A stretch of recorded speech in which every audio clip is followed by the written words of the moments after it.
chaos in the Republican House caucus continues today. House Speaker hopeful Kevin McCarthy has now lost 6 consecutive votes. This is despite his party holding the majority. About 20 rebel Republicans are blocking McCarthy from the speakership.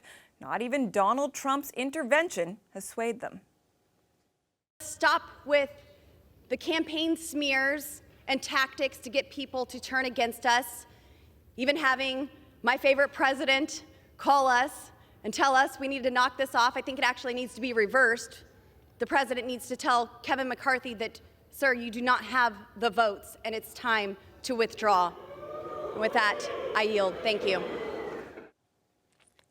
She may be yielding. It is certainly not over yet. The House is adjourned until 8 p.m. To walk us through what it all means, Philip Bump is a national columnist at The Washington Post, and Ursula Perano is politics reporter at The Daily Beast. Welcome to you both.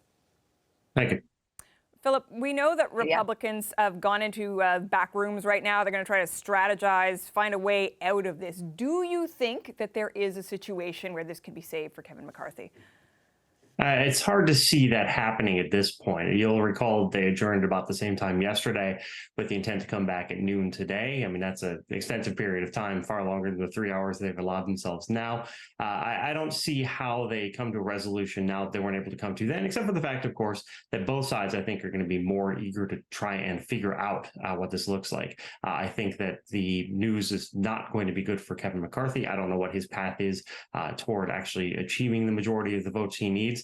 And so it may end up being a situation where finally at last they say, okay, let's all agree on this other third candidate, but that remains to be seen. Ursula, help us understand, what is it that this group of rebel Republicans wants? What are they trying to accomplish here? Yeah, so it's a mix of things depending on who you ask. There are certain rules changes they've been pushing for. Some are rather procedural and administrative, things like ending remote voting, things like allowing more amendments on bills on the floor. But others are really targeted at the speaker, at leadership. They would like to reinstate a rule where any one member could force a vote to vacate the speaker's role. That's received a lot of pushback from McCarthy and his allies, though he has given up some concessions so far, but it's not been enough. But, there are also questions of personality. McCarthy is a relic of leadership past. These Republicans do want to see a change, and they don't feel like somebody who's from the old guard can really usher in a new era. So it's sort of generational and personal gain, if I hear you correctly. I do want to ask Ursula, am I correct that you're actually there in person? You've been watching some of this transpire today? What's it been like? I mean, it seems so chaotic on television. What's the mood like on the ground? Yeah, I am coming to you from one of the glorious house call booths for reporters. Yesterday, it was definitely a little more raucous. You felt a little more pep in the step, especially of Democrats who were having a fun time with it. Republicans seemed a little more energetic. Today, folks seem really tired of the process already. It is day 2, but these are hours-long rounds of voting. They are slow and meticulous. And of course, this was supposed to be a fun time of the year where folks were getting sworn in. Most had their families here to get their ceremonial swearing-in photos. So it really takes away from some of the excitement that they were preparing for this week, that they're all just stuck doing the same thing for 6 times now and soon the 7th. Philip, the fact that Donald Trump intervened and that didn't really seem to move the needle, how much should we read into that, do you think? Honestly, and I don't think we should read a lot into it in terms of what it means for Donald Trump's power. I think Donald Trump's power is pretty demonstrably waned since he left office. I think what it speaks to actually is what Ursula was getting at, which is that a lot of the opposition to McCarthy isn't really rooted in what they want so much as it is making a demonstration of their opposition to the establishment. Donald Trump is the establishment of the Republican Party. He was president of the United States. He still, he offered his support to Kevin McCarthy again this morning. That's an establishment move. And these people are appealing to the same base of folks that Trump always appealed to, the base that inherently dislikes the establishment, whatever it looks like, whatever the party identification of it is. That's who these anti-McCarthy people are trying to speak to. And so they're making a demonstration of anti-establishmentarianism, to use a sort of archaic term, by holding these votes. And that Trump wanted them to get on board with the establishment was all the more reason for them not to. And I think it's very telling in that regard. I guess the reason that question is so interesting, beyond the fact that Trump, ultra MAGA, continues to be a fascinating topic, is what this says about what Republicans are or aren't going to be able to accomplish, Philip? Like, what should we read into all of this about whatever comes next? I mean, eventually they're going to choose a speaker. Are they going to be able to get anything done? Yeah, I mean, no is the short one-word answer to that, right? I mean, everyone knew coming into this, the Republican majority is so narrow. I mean, it's just a handful of people that can flip and throw their entire agenda in jeopardy, which is exactly what we're seeing here. I mean, everyone knew this was going to happen. I don't think anyone expected it to happen literally on the very first vote to this extent. It means that either Kevin McCarthy is going to do nothing, or he's going to have to work with moderate Democrats and figure out a way to reach across the aisle, which of course will just alienate him more from his party and from the far right fringe of his caucus.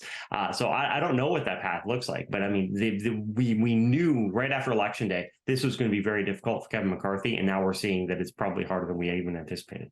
Okay, so Ursula, what are you going to be watching for in terms of the path forward here?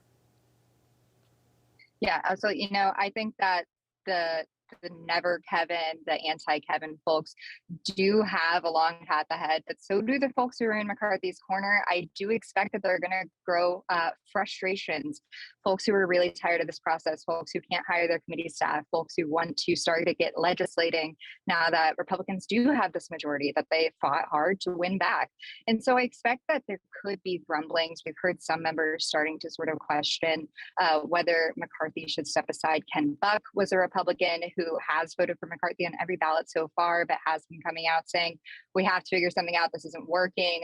McCarthy needs to figure out a path, putting some pressure on, the speaker hopeful to sort of figure this out for himself. So I'm going to be looking for more defectors like that. I'm very curious to see what can change between now and 8 p.m. As Philip mentioned, not much change between yesterday and today. So it's especially curious, but there is a new candidate for the never Kevin folks with Byron Donalds. Potentially they're trying to coalesce some more folks around him as perhaps somebody more appealing to a broader base than Jim Jordan was. But to be determined. Philip, as a closing thought, I think up here in Canada, we watch what goes on and we wonder what all of it says about just how functional U.S. democracy is these days. What's your takeaway?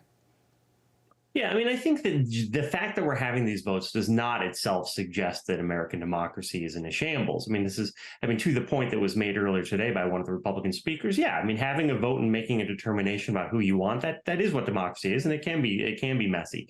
But that's not the issue here. What we're seeing here is a Republican Party that has rent itself, that has divided itself, that has its own dissension, and it's unable to resolve that dissension. It is fundamentally the buildup of 15 years of tension between the base of the party and the establishment of the party now being manifested in this particular speaker fight, largely because the margin is so narrow. And that has never been resolved. There is no resolution to that anywhere in the immediate future. That's the problem. And I think that's a problem specific to the Republican Party.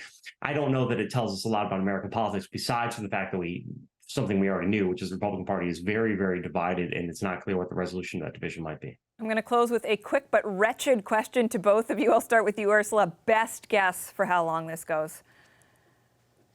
Oh, I think, I hate to speculate, but we could be here a few more days for sure. Philip? I was just looking at the 1923 time when it went to 9 votes. It happened over 3 days. They basically adjourned, came back, and came to determination. I wouldn't be surprised if it was tomorrow, and I wouldn't be surprised if it was Steve Scalise.